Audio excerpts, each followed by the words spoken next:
আসসালামু আলাইকুম। সংবাদে আপনাদের সবাইকে স্বাগত জানাচ্ছি। আমি ফিরোজ তোহা। শুরুতেই সংবাদ শিরোনাম। বাংলাদেশের সর্বশেষ গুরুত্বপূর্ণ আপডেট সংবাদে আপনাকে স্বাগত। শুরুতেই সংবাদ শিরোনাম, পরে বিস্তারিত। প্রথমে জানাবো আসিফ নজরুলের মন্তব্য, রাষ্ট্রবিরোধী অবস্থানে শামিল বলছে এনসিপি। দেশের চিকিৎসা পেশা সম্পর্কে আইন উপদেষ্টা অধ্যাপক আসিফ নজরুলের মন্তব্যকে চরম দায়িত্বজ্ঞানহীনতা এবং রাষ্ট্রবিরোধী অবস্থানে শামিল বলে আখ্যা দিয়েছে জাতীয় নাগরিক পার্টি এনসিপি। আজ এনসিপির যুগ্ম সমন্বয়ক head of health wing doctor Mohammad Abdul আহাদের সই করা বিজ্ঞপ্তিতে উপদেষ্টার মন্তব্যের তীব্র প্রতিবাদ জানানো হয়েছে। এরপর জানাবো তৌহিদ আফ্রিদিকে গ্রেপ্তারের আলটিমেটাম। কন্টেন্ট ক্রিয়েটর তৌহিদ আফ্রিদিকে গ্রেপ্তারের জন্য সরকারকে আলটিমেটাম দিয়েছে জুলাই রেভলিউশনারি অ্যালায়েন্স জেআরএ সংগঠনটির ফেসবুক পেজে একটি পোস্টে দাবি করা হয়েছে আফ্রিদি শুধু বর্তমান সরকারের সময়কালে নয়, 15 আগস্টের আওয়ামী লীগ ক্যাম্পেইনের সময় অর্থ সরবরাহের সঙ্গে যুক্ত ছিলেন। এদিকে 4 সমুদ্র বন্দরে 3 নম্বর সতর্ক সংকেত জারি। চট্টগ্রাম, কক্সবাজার, মোংলা ও পায়রা সমুদ্র বন্দর সমূহে 3 নম্বর স্থানীয় সতর্ক সংকেত দেখানোর পরামর্শ দিয়েছে আবহাওয়া অফিস। এদিকে গণতন্ত্রের প্রজাতন্ত্রের কর্মচারীরা কোনো দলের লেজুরবৃত্তি করতে পারবে না বললেন স্বরাষ্ট্র উপদেষ্টা। প্রজাতন্ত্রের কর্মচারী-কর্মকর্তারা কোনো রাজনৈতিক দলের লেজুরবৃত্তি করতে পারবে না বলে জানিয়েছেন স্বরাষ্ট্র উপদেষ্টা লেফটেন্যান্ট জেনারেল অবসরপ্রাপ্ত জাহাঙ্গীর আলম চৌধুরী। আজ সচিবালয় স্বরাষ্ট্র মন্ত্রণালয়ের সম্মেলন কক্ষে সব কথা জানান তিনি। এবং সর্বশেষ জানাবো আরেকটি ইরান ইসরায়েল যুদ্ধ আসছে। মধ্যপ্রাচ্যে নতুন করে ইরান ইসরায়েল যুদ্ধের আশঙ্কা ঘনীভূত হচ্ছে। যুদ্ধবিধ্বস্ত গাজা, উত্তপ্ত লেবানন সীমান্ত এবং চারপাশের অস্থিরতার মাঝে জোরালো হচ্ছে সব গুঞ্জন। তেহরান ও তেল আবিব এবার সরাসরি সংঘাতে জড়িয়ে পড়তে পারে বিশ্লেষকদের ধারণা। চলতি বছরের ডিসেম্বরের আগে কিংবা অগস্টের শেষ দিকে বড় ধরনের হামলা শুরু হতে পারে। প্রিয় দর্শক, এতক্ষণ শুনছিলেন সংবাদ শিরোনাম, এবারে বিস্তারিত। তবে তার আগে বন্ধুরা, অনুরোধ থাকবে সংবাদটিতে একটি লাইক দিন। এই চ্যানেলে আপনি নতুন হয়ে থাকলে আমাদের সংবাদটি দেখতে দেখতে চ্যানেলটি সাবস্ক্রাইব করে রাখুন। কমেন্ট করে বন্ধুরা আপনার মূল্যবান মতামত জানিয়ে দিন আপনি বিশ্বের কোন দেশ থেকে বা বাংলাদেশের কোন স্থান থেকে আমাদের সংবাদটি দেখছেন এবং শুনছেন। আর বন্ধুরা, এই সংবাদটি আপনার সোশ্যাল মিডিয়া ফেসবুকে শেয়ার করে বন্ধুদেরও দেখার সুযোগ করে দিন। এবারে বিস্তারিত। আসিফ নজরুলের মন্তব্য, রাষ্ট্রবিরোধী অবস্থানে শামিল বলছে এনসিপি।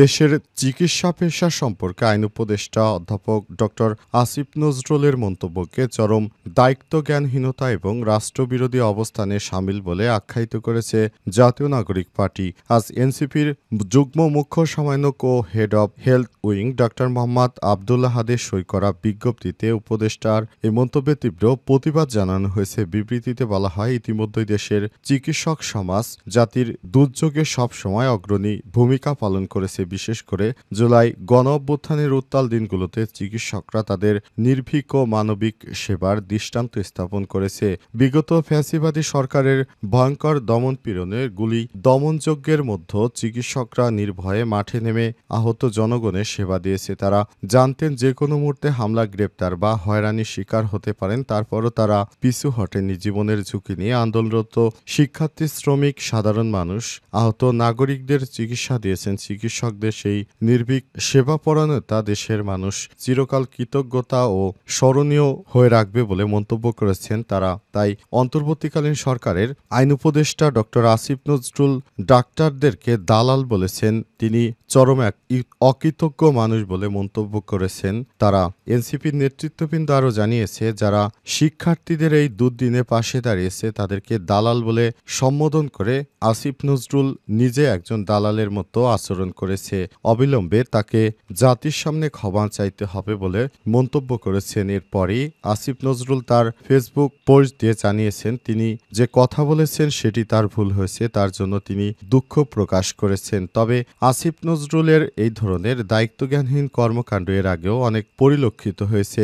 অন্তর্বর্তীকালীন সরকারের আইন উপদেষ্টা হয়ে তিনি দেশের আইনশৃঙ্খলাকে চরম অবনতির দিকে ঠেলে দিয়েছেন। দেশজুড়ে চাঁদাবাজি, রাহাজানি, সন্ত্রাসী কর্মকাণ্ড চললেও তিনি আইন উপদেষ্টা হয়ে কাউকে বিচারের আওতায় নিয়ে আসতে পারেননি। এটি তার জন্য চরম দুর্ভাগ্যের। তার মতো উপদেষ্টার অচিরেই পদত্যাগ করা উচিত।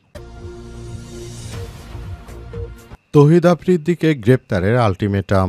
কন্টেন্ট ক্রিয়েটর তৌহিদ আফ্রিদিকে গ্রেপ্তারের জন্য সরকারকে আলটিমেটাম দিয়েছে জুলাই রেভলিউশনারি অ্যালায়েন্স জেআরএ সংগঠনটির ফেসবুক পেজে এক পোস্টে দাবি করা হয়েছে, আফ্রিদি শুধু বর্তমান সরকারের সময়কালে নয়, 15 আগস্ট আওয়ামী লীগের ক্যাম্পেইনের সময়ও অর্থ সরবরাহের সঙ্গে যুক্ত ছিলেন। আজ জেআরএ তার ফেসবুক পোস্টে বলেছে, স্বরাষ্ট্র উপদেষ্টা মহোদয় এবং ডিএমপির কমিশন মহোদয় জুলাই রেভলিউশনারি অ্যালায়েন্স প্রাইভেট বিশ্ববিদ্যালয়, ন্যাশনাল অ্যাসোসিয়েশন অব বাংলাদেশ, পুনাব এবং জুলাই ঐক্যসহ অন্যান্য জুলাই সংগঠনগুলোর পক্ষ থেকে আফ্রিদিকে গ্রেপ্তারের জন্য আর মাত্র 26 ঘন্টা বাকি।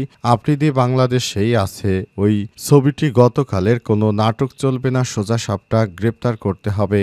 গ্রেপ্তারের এই আলটিমেটাম নিয়ে সরকার বা আইন শৃঙ্খলা রক্ষাকারী বাহিনী এখনও আনুষ্ঠানিকভাবে কোনো প্রতিক্রিয়া জানায়নি। এদিকে আজ তৌহিদ আফ্রিদির বাবা মাইটিভি চেয়ারম্যান নাসির উদ্দিন এবং তার মা সাথীকে গ্রেপ্তার করেছে ঢাকা মহানগর গোয়েন্দা পুলিশ ডিবি। বৈষম্যবিরোধী ছাত্র আন্দোলনে যাত্রাবাড়ী থানায় দায়ের করা হত্যা মামলায় নাসির উদ্দিনকে গ্রেপ্তার করা হয়েছে বলে নিশ্চিত করেছে ডিএমপির মিডিয়া অ্যান্ড পাবলিক রিলেশনস বিভাগের উপপুলিশ কমিশনার ডিসি মোহাম্মদ তালিবুর রহমান। গত 1 সেপ্টেম্বর যাত্রাবাড়ী থানায় মাইটিভি চেয়ারম্যান নাসির উদ্দিন সাথী অর্থাৎ তৌহিদ আফ্রিদির বাবার নামই নাসির উদ্দিন সাথী। সাথী তার মায়ের নাম, কিন্তু তার বাবার নামের সঙ্গে সাথীর নাম যোগ করে দেওয়া হয়েছে এবং তার ছেলে কন্টেন্ট ক্রিয়েটর তৌহিদ আফ্রিদি এবং শেখ হাসিনা সহ 25 জনের বিরুদ্ধে হত্যা মামলা করা হয়। মামলাটি করেন মোহাম্মদ জয়নাল আবেদিন নামে এক ব্যক্তি।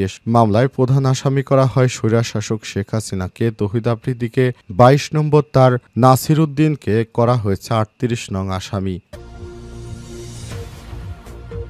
4 সমুদ্র বন্দরে 3 নম্বর সতর্ক সংকেত। কক্সবাজার, চট্টগ্রাম, মোংলা, পায়রা সমুদ্র বন্দর সমূহকে 3 নম্বর স্থানীয় সতর্ক সংকেত দেখানোর পরামর্শ দিয়েছে আবহাওয়া অফিস। আবহাওয়া অফিসের পক্ষ থেকে জানানো হয়েছে, সমুদ্র থেকে আবারও নতুন ঝড় আসতে পারে, আর এই ঝড়ের কারণে উপকূলীয় এলাকাগুলোকে এই সতর্ক সংকেত দেখাতে বলা হয়েছে।